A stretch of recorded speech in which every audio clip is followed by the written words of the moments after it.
Assalamualaikum warahmatullahi wabarakatuh. Saya dah sediakan nota dan video penerangan secara ringkas. Saya akan bagi latihan selepas ni. Sila buat latihan accordingly. Assalamualaikum warahmatullahi wabarakatuh. Okay, testing. Bismillahirrahmanirrahim. Assalamualaikum warahmatullahi wabarakatuh. Hari ini kita akan buat satu ulang kaji ringkas ataupun pembelajaran ringkas berkenaan 4.1 kelestarian alam sekitar. Okey. Kelestarian alam sekitar. Apa yang penting untuk kita ketahui dalam kelestarian alam sekitar? Yang pertama ialah definisi. Apakah definisi kelestarian alam sekitar? Pembangunan dan aplikasi produk, peralatan serta sistem untuk memelihara alam. Untuk apa? Pengetahuan ini untuk mengurangkan kesan negatif daripada aktiviti manusia. Okay, kepentingannya ialah untuk atasi masalah kemusnahan alam sekitar, kurangkan pengeluaran karbon, kita boleh meningkatkan tahap kesihatan dan menjimatkan penggunaan sumber. Okay, we go to the yang seterusnya. Dasar teknologi hijau kebangsaan adalah satu dasar yang telah dijalankan oleh kerajaan kita. Okay, bermula tahun 2009, digazetkan pada tahun 2009. Yang pertama dasar ini memberi fokus kepada tenaga, iaitu kajian mengenai tenaga. Yang kedua, kajian mengenai alam sekitar.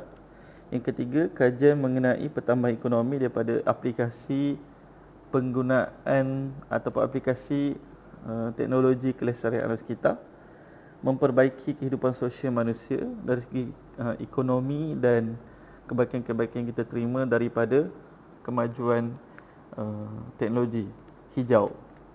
Okey, sekarang ni kita akan go to kecakapan tenaga. Apa maksud kecakapan tenaga? Kecakapan tenaga ialah kita menggunakan satu produk atau satu alat pada tenaga yang sama daripada alat yang konvensional atau alat yang lama, tetapi pada penggunaan tenaga yang kurang berbanding. Okey. Kalau kita ada dua produk, satu produk lama, satu produk baru. So produk yang cekap tenaga ialah produk yang mempunyai kebolehan untuk mengurangkan penggunaan tenaga pada kualiti yang sama, kadar yang sama, tanpa menjejaskan keselesaan atau hasil yang kita peroleh daripada barang tersebut. Okey. So, apa yang kita dapat apabila kita dapat gunakan barang yang cekap tenaga ni? Yang pertama, kita dapat jimatkan sumber. Contohnya sumber elektrik, kita boleh jimatkan sumber elektrik. Kita boleh kukuhkan ekonomi. Kalau kita buat produk tu, maka kita boleh pasarkan. Kalau kita beli produk yang jimat tenaga, kita boleh kurangkan penggunaan tenaga, seterusnya mengurangkan wang yang dibelanjakan. Okey. Kecekapan tenaga juga salah satu fokus kecekapan tenaga ialah kita dapat mengolah semula sisa.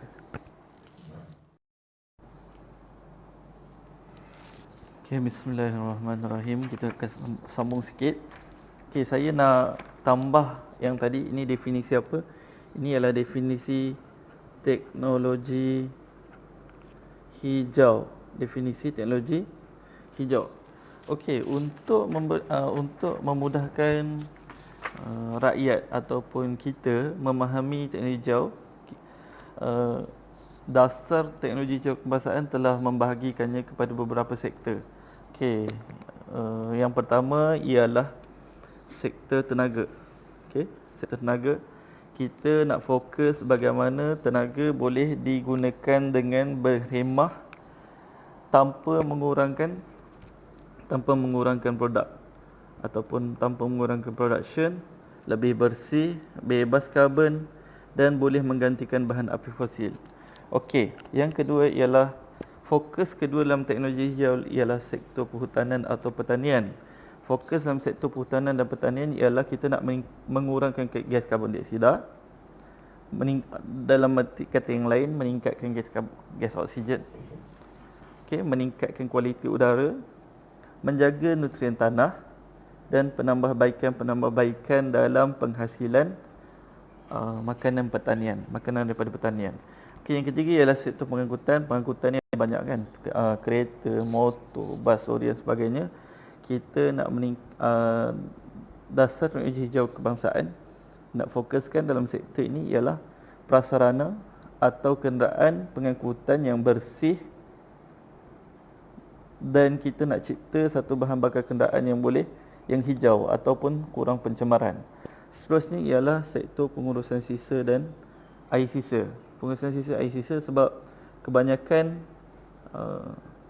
kilang ataupun rumah manusia sendiri ada air sisa, sama ada najis atau mandi atau bahan buangan membasuh dan sebagainya. Jadi fokus dalam sektor pengurusan sisa dan air sisa ialah untuk menggunakan semula atau mengurangkan kesan negatif daripada sisa dan air sisa. Yang seterusnya ialah sektor bangunan, yang kamu boleh lihat dalam contoh dalam buku teks. Kita ada satu masjid, Raja Haji Fisabilillah Sabijaya. Okey, sektor bangunan memfokuskan tentang bahan binaan, penggunaan tenaga dan air, dan pengurusan sisa secara keseluruhan, holistik.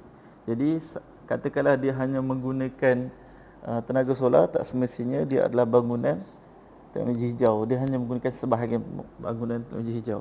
Seterusnya ialah perindustrian. Okey, saya tak sempat tulis kat sini. Sektor perindustrian dan pembuatan memfokuskan kepada pengurusan tenaga dan mengurangkan kesan-kesan negatif. Sebab sebelum ni kita tahu kesan negatif ni ialah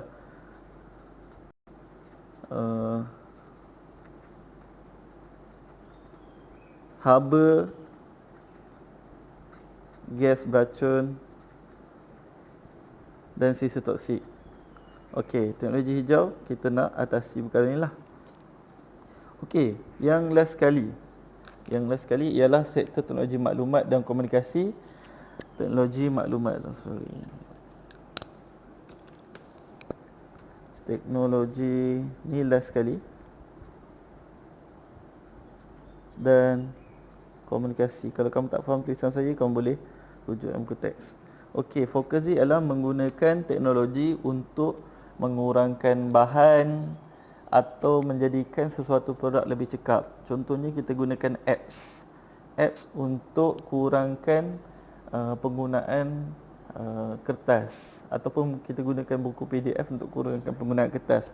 Itu salah satu contoh menggunakan sektor teknologi maklumat untuk teknologi hijau.